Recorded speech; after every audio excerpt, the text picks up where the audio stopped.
नमस्कार विप्लव sir, classes में आपका स्वागत है। आज हम लोग पढ़ने वाले हैं एनसीईआरटी केमिस्ट्री का साइंस का क्लास 10 का पहला चैप्टर है, जो केमिस्ट्री का भी फर्स्ट चैप्टर है ऑब्वियसली। तो इसमें हम लोग पढ़ने वाले हैं केमिकल रिएक्शंस क्या होते हैं और इक्वेशंस क्या होते हैं। Chemical equations, basically chemical equations क्या होते हैं, और इसको काफ़ी मज़ेदार तरीके से पढ़ा जाएगा, काफ़ी कम समय में। बहुत ही वीडियो शॉर्ट बनाएंगे और इसको 2 पार्ट्स में कर दिया जाएगा ताकि जो है चीज़ें आसानी से समझ में आ जाए। मतलब बहुत ज़्यादा कॉम्प्लिकेटेड हमें नहीं बनाना है। तो चलिए स्टार्ट करते हैं वीडियो को और जल्दी से सीखते हैं कि केमिकल रिएक्शंस एंड इक्वेशंस क्या होते हैं। तो सबसे पहली बात है केमिकल रिएक्शंस क्या होते हैं। तो केमिकल रिएक्शंस की बात करते हैं तो कोई भी 2 चीज़ केमिकली अगर कंबाइन करता है तो उसको हम केमिकल रिएक्शंस बोलते हैं। इसमें 2 चीज़ें या 3 चीज़ें हो सकती हैं और इनसे कोई नया चीज़ बनता हो, ठीक है, कोई नया चीज़ बनता हो उसको हम केमिकल रिएक्शंस बोलते हैं। तो इसको समझने से पहले थोड़ा सा हम आपकी जो पीछे की चीज़ें हैं जो आपने पहले क्लास 7-8 में पढ़ी होंगी उसको हम रिकॉल करने की कोशिश कराते हैं। तो आपने चेंजेस पढ़े होंगे। तो चेंजेस 2 तरीके के पढ़े होंगे, एक होता है फिजिकल चेंज और दूसरा होता है केमिकल चेंज। फिजिकल चेंज में वो होता है ऐसी चीज़ें जिसको हम दोबारा से हम वापस कर सकते हैं। कुछ फिजिकल कंडीशंस होती हैं, अगर फिजिकल कंडीशंस को हटा लिया जाता है तो वो चेंजेस दोबारा से क्या हो जाते हैं, रिवर्स हो जाते हैं, यानी कि अब वो चीज़ अपने पुरानी अवस्था में आ जाती है। जैसे एग्जाम्पल के तौर पे समझते हैं, अगर हम बर्फ़ को गर्म करें, बर्फ़ को गर्म करने पे वापस वो पानी में कन्वर्ट हो जाता है। जबकि बर्फ़ किस चीज़ से बना है, पानी को वापस से फिर ठंडा करेंगे तो फिर से बर्फ़ बन जाएगा, और उसको गर्म करेंगे तो फिर से वापस पानी में आ जाएगा। यानी कि जो वाटर है वो सॉलिड से लिक्विड और लिक्विड से सॉलिड चेंज हो जा रहा है, ठीक है। यहाँ तक कि लिक्विड से वो गैस में भी चेंज हो जाएगा। तो ये क्या है, एक कुछ फिजिकल कंडीशंस हैं, अगर हम उसको हटा लेते हैं, जैसे टेम्परेचर ने उसको टेम्परेचर डाउन किया तो वाटर क्या हो गया, लिक्विड से सॉलिड बन गया। अब जब हमने टेम्परेचर को डाउन करना छोड़ दिया, यानी कि वापस से उसको रूम टेम्परेचर पे ला दिया, तो क्या होगा, वो सॉलिड से वापस फिर लिक्विड में आ जाएगा। तो इस तरह के चेंजेस को कहते हैं फिजिकल चेंज, यानी कंडीशन हटाने पे जो चीज़ें दोबारा से रिवर्स हो जाएं वो फिजिकल चेंज कहलाती हैं। दूसरा पॉइंट है केमिकल चेंज। तो ऐसी चीज़ें जो रिवर्स ना हो सके। जैसे अगर आपका दूध जो है खट्टा हो गया, यहाँ पे सबसे जो पहला पॉइंट लिखा हुआ है, milk is left at room temperature during summers. अगर समर्स के सीजन में, यानी कि गर्मी के मौसम में, अगर हम दूध को काफ़ी लंबे समय तक के लिए ठंडा छोड़ दें तो दूध क्या हो जाएगा, दूध फट जाएगा। दूध फट जाता है यानी कि दूध खट्टा हो जाएगा, ख़राब हो जाएगा दूध, ठीक है। उसी तरह आयरन का तवा है या लोहे की कोई भी चीज़ है, अगर हम उसको काफ़ी समय के लिए ह्यूमिड एटमॉस्फेयर में एक्सपोज कर दें, खुला छोड़ के रख दें, तो वो भी क्या हो जाता है, वो भी बेकार हो जाता है, उसमें जंग लग जाता है, ठीक है। तो ये सब क्या है, कौन से चेंजेस हैं, ये केमिकल चेंजेस हैं। ग्रेप्स गेट फर्मेंटेड, ग्रेप्स का फर्मेंट होना, जैसे ग्रेप्स है या फिर बहुत सारे फ्रूट्स होते हैं, उसको फर्मेंटेशन से हम क्या बनाते हैं, वाइन वगैरह बनाया जाता है। तो ये फर्मेंटेशन ऑफ फ्रूट्स है, ग्रेप्स है, इससे वाइन बनता है। तो ये भी क्या है, एक तरीके का केमिकल चेंज है। फिर वापस से उसको अंगूर के जूस में या फिर जो भी जिस चीज़ का भी है वो बन रहा है फर्मेंटेशन के बाद वाइन, तो वाइन से वो चीज़ें वापस से नहीं ली जा सकती हैं, ठीक है। यानी ये रिवर्स नहीं होती हैं। फूड इज़ कुक्ड, अगर खाना बन जाएगा तो फिर से वो वापस नहीं हो सकता है, ठीक है। उसके बाद नेक्स्ट क्या है, नेक्स्ट है food gets digested in our body. Food का डाइजेस्ट होना, ये भी क्या है, केमिकल चेंज है। हम लोग सांस लेते हैं, ये भी एक तरीके का केमिकल चेंज माना जाता है, ठीक है। तो ये जितने सारे एग्जाम्पल्स इसमें हमने देखे, ये क्या है, ये केमिकल चेंजेस के एग्जाम्पल हैं, ठीक है। चलिए आगे बढ़ते हैं।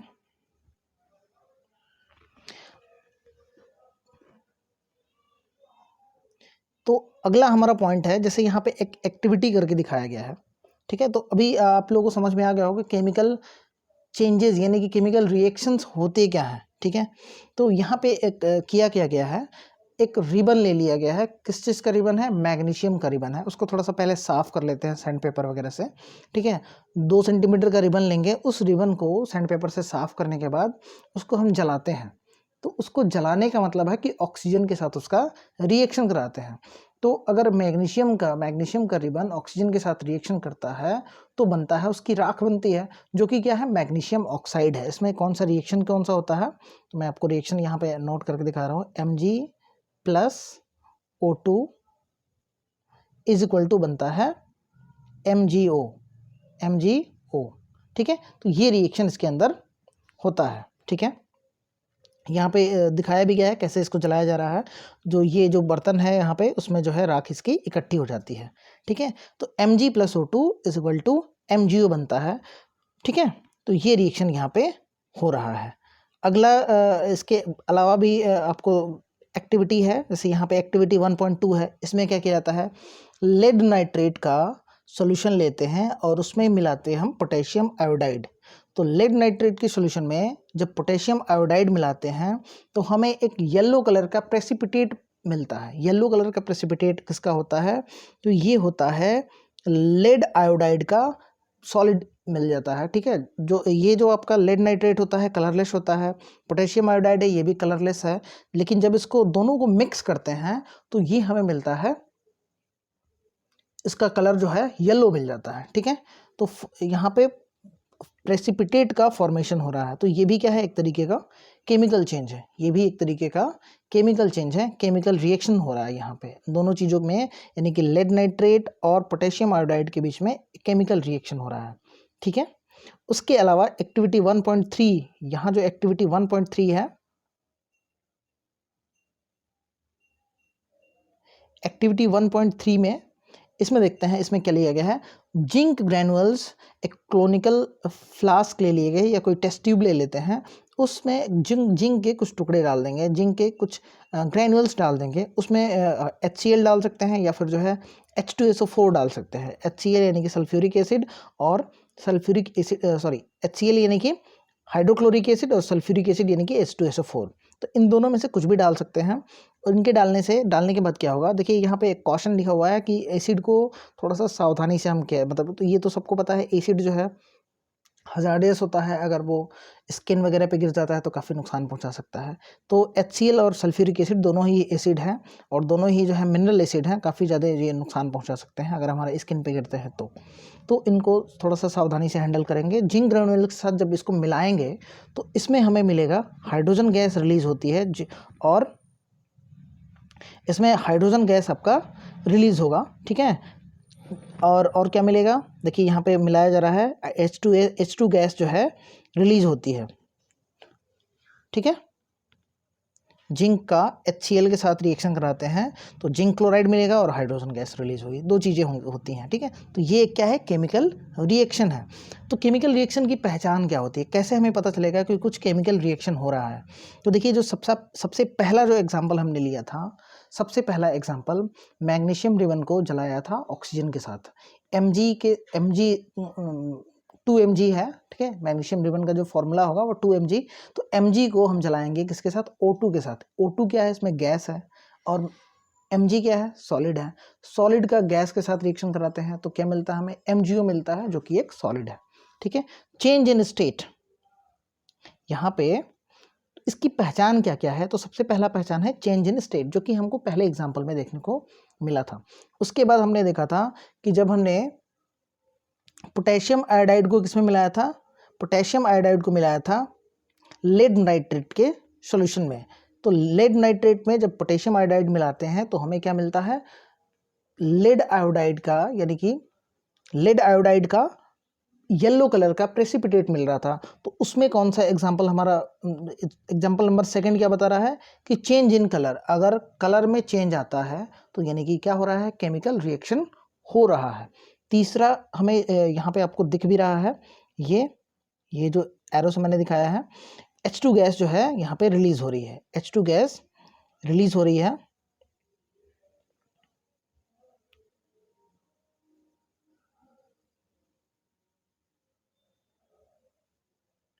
क्या हो गया?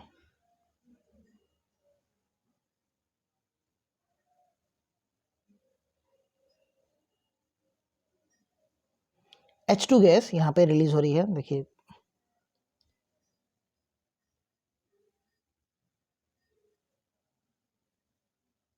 कुछ मिस्टेक हो गया था, चलिए कोई बात नहीं। H2 गैस यहाँ पे रिलीज हो रही है, यानी कि थर्ड एग्जांपल जो थर्ड पॉइंट है ये बता रहा है कि इवोल्यूशन ऑफ गैस, यानी कि कोई ना कोई अगर कोई केमिकल रिएक्शन हो रहा है तो रिएक्शन में क्या होता है, इवोल्यूशन ऑफ गैस, यानी कि गैस जो है उसमें मिल सकता है। तीसरा जो एग्जांपल है वो है change in temperature. Change in temperature, temperature जो है चेंज होता है। तो देखिए इसमें 3-4 बातें हैं जिसको आप लोग ध्यान में रखेंगे। अगर स्टेट में चेंज होता है, change in state, change in colour, evolution of gas, change in temperature, and जो फिफ्थ पॉइंट आप लिख सकते हैं फॉर्मेशन ऑफ प्रेसिपिटेट, क्योंकि जो लेड नाइट्रेट का जब रिएक्शन करा थे पोटेशियम आयोडाइड के साथ तो हमें येलो कलर का प्रेसिपिटेट भी मिला था, जो कि फॉर्मेशन ऑफ प्रेसिपिटेट का एग्जाम्पल हो सकता है। ठीक है, तो ये 5 जो है आपके चेंजेस देखने को मिलते हैं। इसमें 4 ही दिए हुए हैं, तो 4 को ही मतलब आप मान सकते हैं, हाँ ठीक है 4 भी ठीक है, कोई दिक्कत नहीं है। ठीक है, तो ये चीज़ों को समझना है आपको, लेंदी नहीं बनाना है, आसानी से समझना है।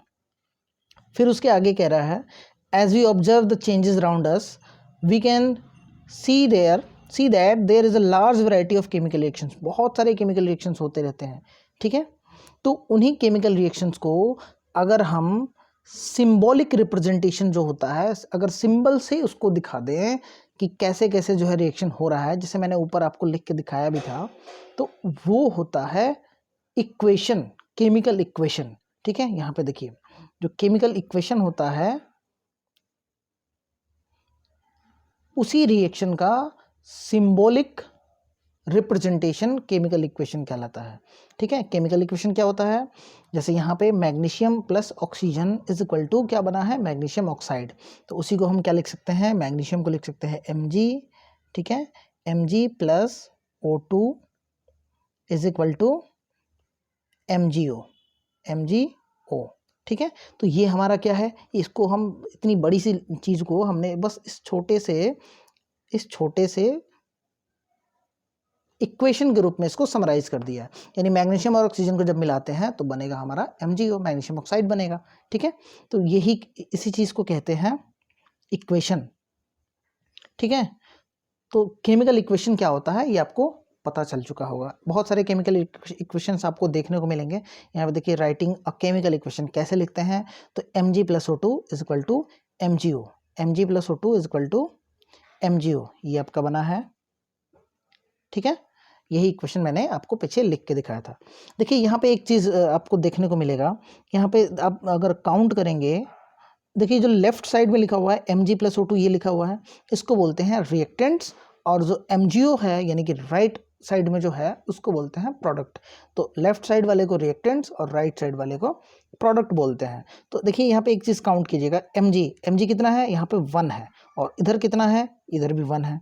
O2 में O कितना है, 2 O है रिएक्टेंट्स की तरफ, लेकिन जो प्रोडक्ट में हमें मिला गया वहाँ पे प्रोडक्ट में सिर्फ एक ही O है, तो एक O कहाँ गया, यानी कि ये इक्वेशन जो है बैलेंस्ड नहीं है, ये बैलेंस्ड इक्वेशन नहीं है। इसमें जो प्रोडक्ट मिला है इसमें एक O की कमी है। तो इसको बैलेंस करने के लिए आपको मैं अभी बताऊंगा कैसे इसको बैलेंस करेंगे। ठीक है, चलिए बैलेंस्ड केमिकल इक्वेशन क्या होता है, कैसे उसको बैलेंस करते हैं, ठीक है, इस चीज़ को देखते हैं।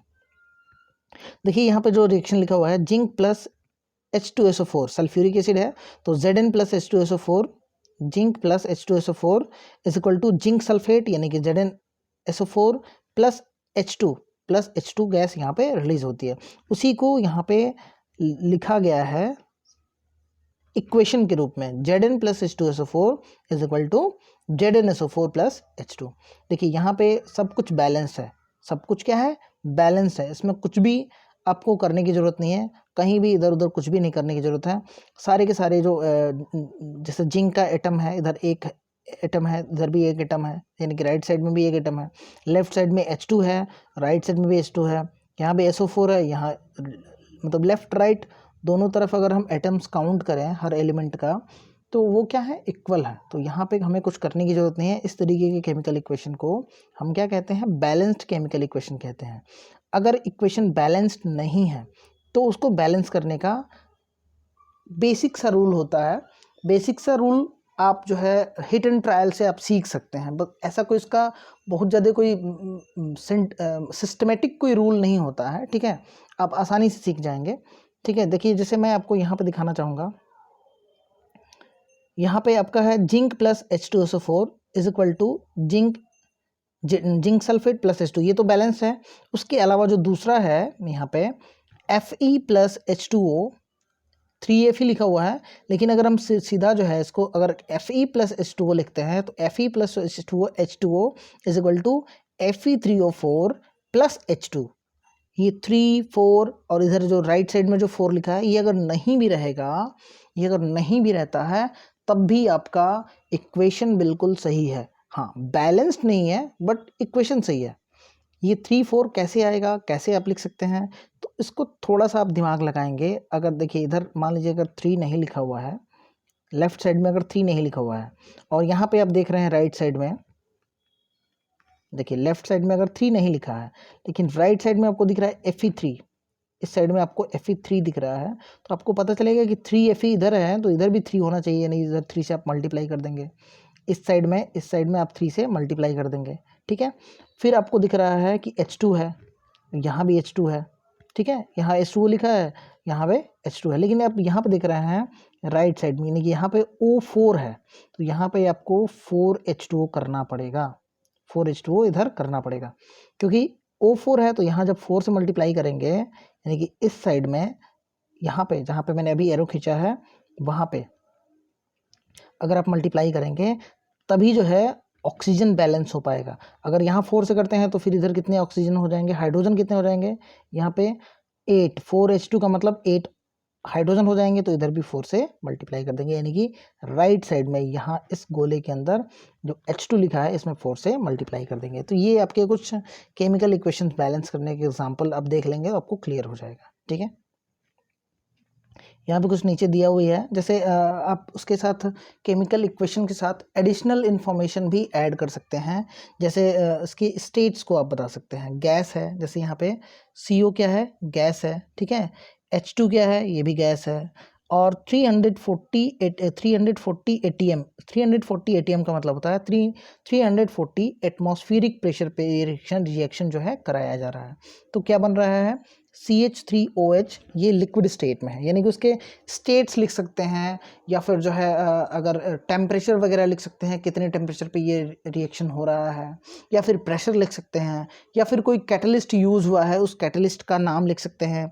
जैसे यहाँ पे जो फोटोसिंथेसिस का जो प्रोसेस होता है वो लिखा हुआ है, ये जो लास्ट वाला रिएक्शन है 6O2 plus 12H2O is equal to sunlight chlorophyll के प्रेजेंस में हो रहा है रिएक्शन, तो क्या बन रहा है, हमारा ग्लूकोज बन रहा है C6H12O6 इस प्लस 6O2 प्लस 6H2O, ये हमारा।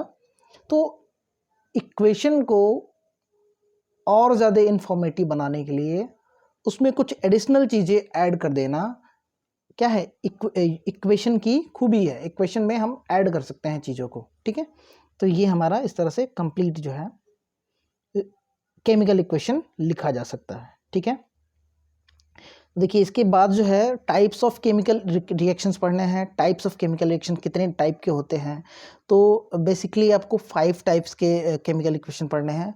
तो 5 टाइप्स में कौन कौन से आएंगे वो मैं आपको एक बार आपको इन्फॉर्मेशन दे रहा हूँ। पहला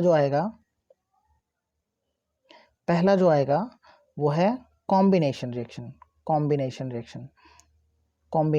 ठीक है, कॉम्बिनेशन रिएक्शन है। दूसरा जो है वो है आपका कॉम्बिनेशन रिएक्शन के बाद डीकम्पोजिशन रिएक्शन।